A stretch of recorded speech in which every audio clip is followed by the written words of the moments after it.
Bismillahirrahmanirrahim. Assalamualaikum warahmatullahi wabarakatuh. Saya Irnawati, mahasiswi Program Studi Pendidikan Bahasa Indonesia, semester 2, Fakultas Keguruan dan Ilmu Pendidikan, Universitas Pangrima Galatung, dengan nomor pokok mahasiswa 200203014. Adapun tujuan saya membuat video pembelajaran ini adalah untuk memenuhi tugas mata kuliah Psikologi Pendidikan yang diampu oleh dosen Ibu Hujemiati SPD MPD, dan untuk mengetahui dan memahami metode-metode dalam psikologi pendidikan serta contoh penerapan metode dalam psikologi pendidikan. Saya akan menjelaskan mengenai metode-metode dalam psikologi pendidikan.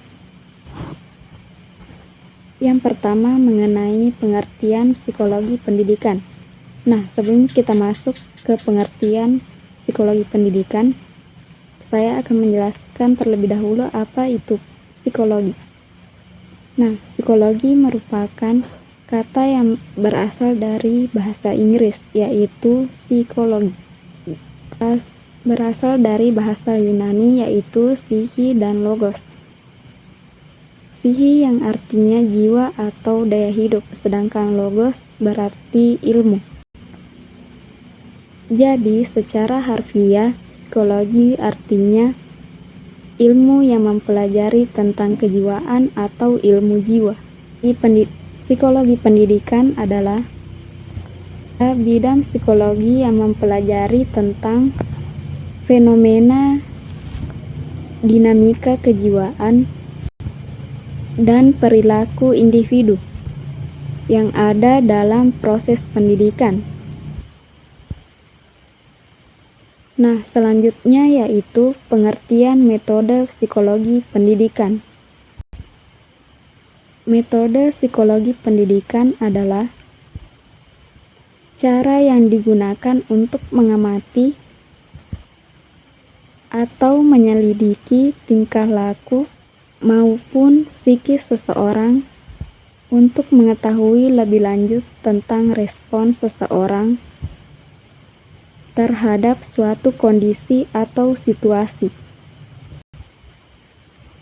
Selanjutnya yaitu metode-metode dalam psikologi pendidikan.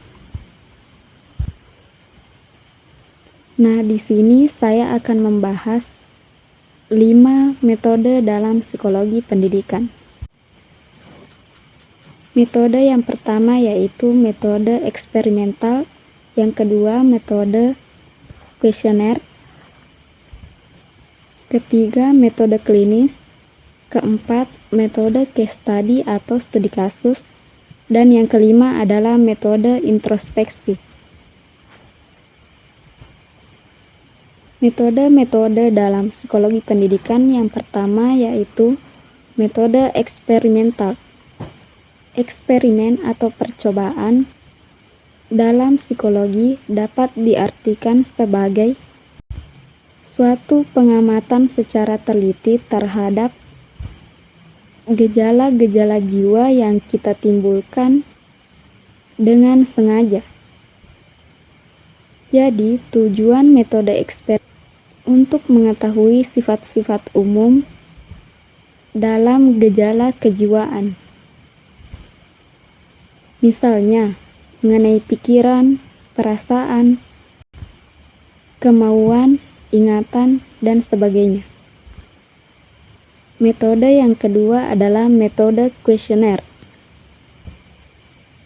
Metode kuesioner adalah suatu rangkaian pertanyaan yang berhubungan dengan topik-topik psikologis, sosial, pendidikan, dan lain sebagainya yang ditunjukkan atau diberikan kepada suatu kelompok individu dengan objek untuk memperoleh data dengan memperhatikan masalah-masalah tertentu yang kadang-kadang dengan tujuan-tujuan diagnostik atau untuk menilai ciri-ciri kepribadian.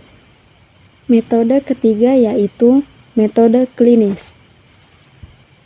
adalah jenis metode dalam psikologi yang berusaha menyelidiki sejumlah individu yang memiliki kelainan-kelainan secara teliti dan insentif serta dalam batas waktu yang lama.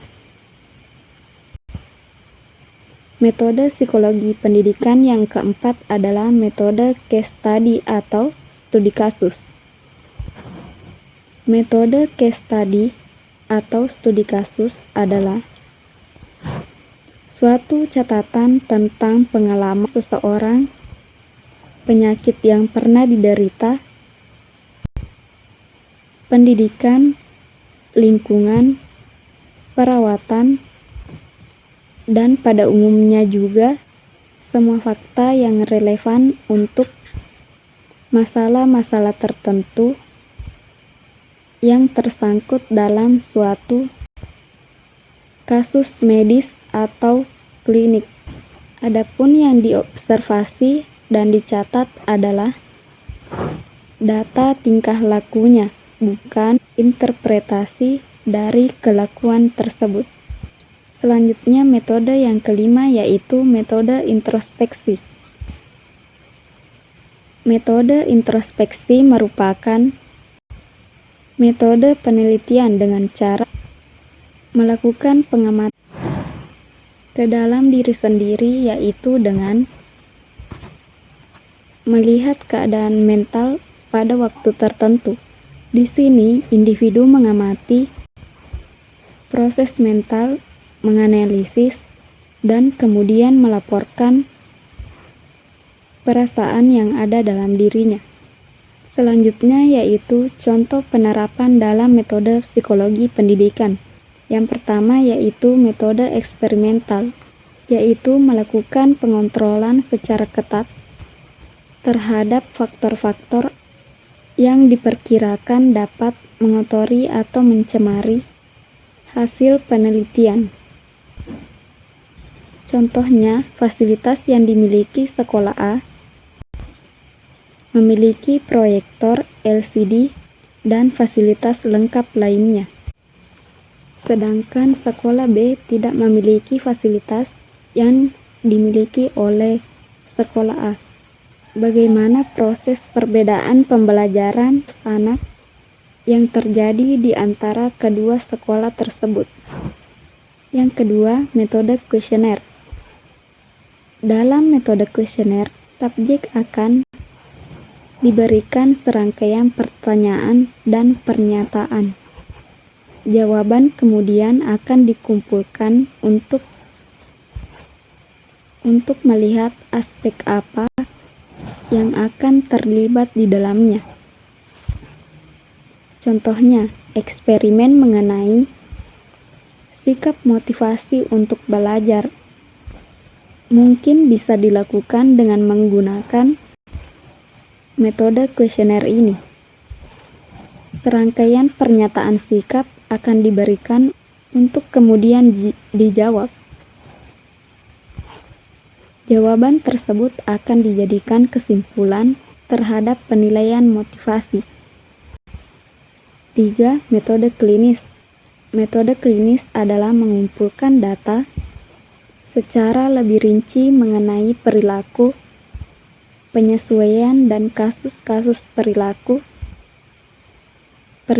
menyimpang. Contohnya, seperti antisosial, gangguan emosional, gangguan belajar, dan keterbelakangan yang menjadi kasus penyimpangan sosial. Dan mempunyai 2 studi kasus. Yang pertama, studi kasus klinis. Yang kedua, studi kasus perkembangan. Yang keempat, metode case study atau studi kasus.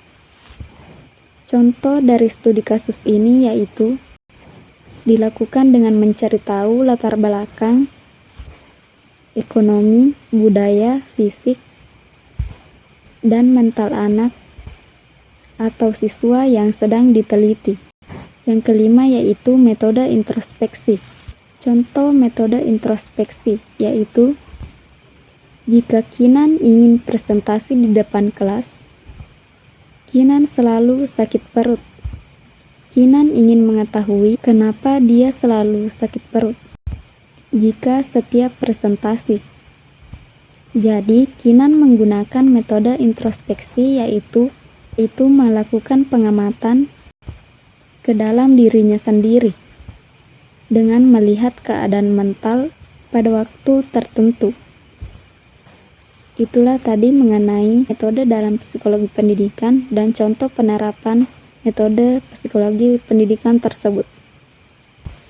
Nah, adapun kesimpulan, metode psikologi pendidikan adalah cara yang digunakan untuk mengamati atau menyelidiki tingkah laku maupun psikis atau jiwa seseorang untuk mengetahui lebih lanjut respon seseorang terhadap suatu kondisi atau situasi.